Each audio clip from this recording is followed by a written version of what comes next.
പ്രിയ പുരുഷ, ഭയപ്പെടേണ്ട, നിനക്ക് സമാധാനം, ബലപ്പെട്ടിരിക്ക എന്ന് പറഞ്ഞു. അവൻ എന്നോട് സംസാരിച്ചപ്പോൾ ഞാൻ ബലപ്പെട്ടു.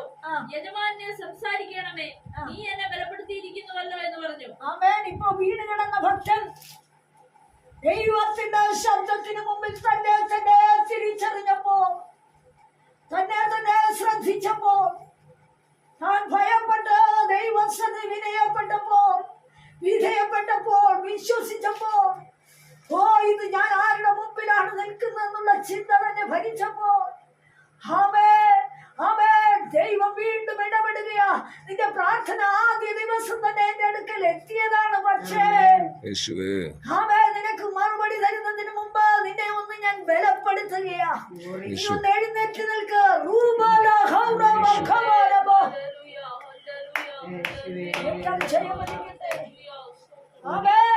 നീ ഒന്ന് ബലപ്പെട്ടിരിക്ക.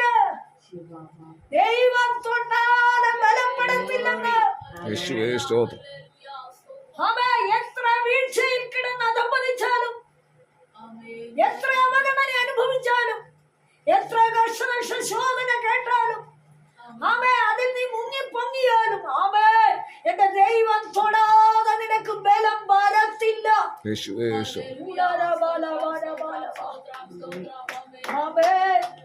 ദൈവം നിന്നെ തൊടണമെങ്കിൽ നിന്റെ ഹൃദയത്തിന്റെ ഗർവം മാറ്റണം.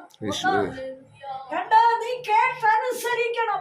3, നിന്നെ തന്നെ നീ ഒന്ന് തിരിച്ചറിയണം. അവന്റെ വാക്കിന് നീ ശ്രദ്ധ വയ്ക്കണം. നിന്റെ വീഴ്ചയിൽ നിന്ന് നീ എഴുന്നേൽക്കണമെങ്കിൽ ദൈവഹിതത്തിനൊത്തവണ്ണം കർത്താവിന് മഹത്വം കൊടുത്ത് മുമ്പോട്ട് വരണം. യേശുവിന്റെ നാമത്തിൽ ഈ ദിവസങ്ങളിൽ കുരിശുബലിയ, കയ്പ് നീര് കൂടിയ. എന്തിനാ? നിന്റെ സ്വഭാവത്തിനൊരു മാറ്റമില്ലാതെ നീ ഇതൊക്കെ ചെയ്തു കൂട്ടുന്നത്, നിന്റെ വാക്കിനൊരു വ്യത്യാസമില്ലാതെ നീ ഇതൊക്കെ ചെയ്തു കൂട്ടുന്നത് ആരെ കാണിക്കാൻ? നിന്റെ വാക്കിനൊരു വ്യത്യാസമില്ല, നിന്റെ സ്വഭാവത്തിനൊരു വ്യത്യാസമില്ല, നിന്റെ ചിന്തയിലൊരു വ്യത്യാസമില്ല.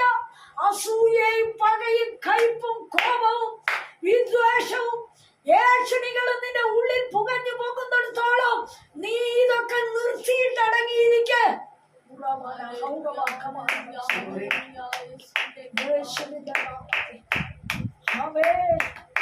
കർത്താവ് ചോദിക്കുന്ന, എനിക്ക് ഇഷ്ടമുള്ള ഉപവാസം എന്ത്? തലയെ വേഴത്തെ പോലെ കുനിക്കുന്നതോ, എട്ടും വെണ്ണയിലും പിടിച്ച് കിടക്കുന്നതോ?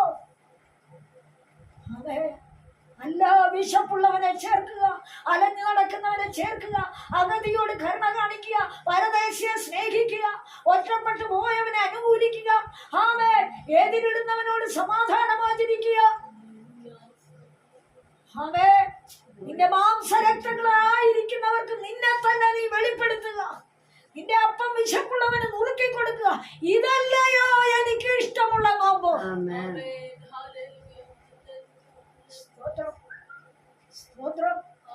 സ്തോത്രം. ഒരു മടങ്ങി വരവ്, ഒരു തിരിച്ചറിവിന്, ഹൃദയത്തിന്റെ ഗർവത്തെ ഒന്ന് ഈ ദിവസങ്ങളിൽ കഷ്ടാനുവാഴ്ച ഈ ദിവസങ്ങൾ ആചരിക്കുകയല്ലേ. പള്ളിയിലേക്ക് പോകാത്തതൊക്കെ വർഷത്തിൽ 3 പ്രാവശ്യം പോകുന്നതിന് ചിലര് പ്രാവശ്യം ഉണ്ട്. ചിലരോടും പള്ളിയിലേക്ക്. എന്തിനാ ഓടുന്നത്? നിന്റെ സ്വഭാവ വൈകല്യങ്ങൾക്ക് മാറ്റമില്ല എങ്കിൽ നീ വീണ്ടും ദൈവത്തെ ക്രൂശിച്ചു കൊണ്ടിരിക്കുക. നിന്റെ സമസൃഷ്ടങ്ങളെ ദ്രോഹിച്ചുകൊണ്ട് നീ ഗർഭിച്ചോടുന്ന ഈ ഓട്ടങ്ങള് ദൈവം നിന്റെ മേൽ ശാപം അയക്കുന്ന വിഷയങ്ങളാ. യേശുവിന്റെ നാമം. എന്നാൽ മനം തിരിഞ്ഞ് നീ നിന്നെ തന്നെ ഒന്ന് തിരിച്ചറിയുവാൻ, ദൈവത്തിന്റെ സന്നിധിയിൽ അവൻ ചോര ഊറ്റിയത്, യേശു പാപികളെ സ്നേഹിച്ച് പാവത്തെ വെറുത്ത് തന്റെ ചങ്കിലെ ചോര മുഴുവൻ ഊറ്റി ക്രൂശിലേൽപ്പിച്ചത് നീ എല്ലാ വർഷവും പോയി ആചരിക്കുവാനല്ലെന്ന്, ക്രൂശിൽ നോക്കി നീ കളിക്കാനല്ലെന്ന്, ക്രൂശി ചുമക്കാനല്ലെന്ന്. നിന്നെ തന്നെ വന്ന് താഴ്ത്തുമോ? നിന്റെ ഗർവം ഒന്ന് മാറ്റുമോ? യേശുവിന്റെ നാമത്തിൽ. ആമേൻ. വാക്കിൽ ആനുകൂല്യമില്ല, ചിന്തയിൽ അനുകൂലമില്ല, പോക്കുവരവിൽ അനുകൂലമില്ല, പ്രവൃത്തി മണ്ഡലത്തിൽ ദ്രോഹമല്ലാതെ മറ്റൊന്നുമില്ല. നീ എന്തിനാചരിക്കുന്നു? കോപ നിന്നെ ചൊല്ലി രഹസ്യത്തിൽ കരയുന്ന ദിവസങ്ങളാകരുത്. ഈ ദിവസങ്ങളിൽ ഹല്ലേലൂയ ആമേൻ. ഇരുട്ടാകുന്നതിനും കാലന്ധകാര പർവ്വതത്തിൽ തട്ടിയിടറുന്നതിന് മുമ്പ് യഹോവയ്ക്ക് നീ മഹത്വം കൊടുക്കുക. ആമേൻ. യഹോവയല്ലോ നിന്നോട് അരുളി ചെയ്തു. ആമേൻ. നീ അവന്റെ വാക്കിനെ വിശ്വസിക്കുക. അവന്റെ വചനം പുറയിലെറിഞ്ഞ് നീ ഏതൊക്കെ വഴിക്ക് മാറി നിന്നാലും അവന്റെ കണ്ണ് ശത്രുവിന്റെ കയ്യിൽ നിന്നെ ഏൽപ്പിക്കും. സ്തോത്രം, സ്തോത്രം, സ്തോത്രം. അവനെ തിരിച്ചറിയുന്നവരെ നമുക്കറിയാമല്ലോ, കർത്താവ് ഒന്ന് തിരിഞ്ഞ് നോക്കിയത് എന്റെ ചങ്ക് പൊട്ടിപ്പോയി ഇല്ലേ? അതെ, കർത്താവ് ഒന്ന് ചെറുതായിട്ടൊന്ന് തിരിഞ്ഞ് നോക്കിയതേ ഉള്ളൂ. സ്തോത്രം, സ്തോത്രം. പക്ഷേ അനുദപിക്കുന്നവൻ, അവനെ വിശ്വസിക്കുന്നവൻ, അവന്റെ പുറകെ നടക്കുന്നവൻ, അവനിൽ ആശ്രയിക്കുന്നവൻ ആ നോട്ടം കാണുമ്പോൾ മടങ്ങി വരുമെന്ന്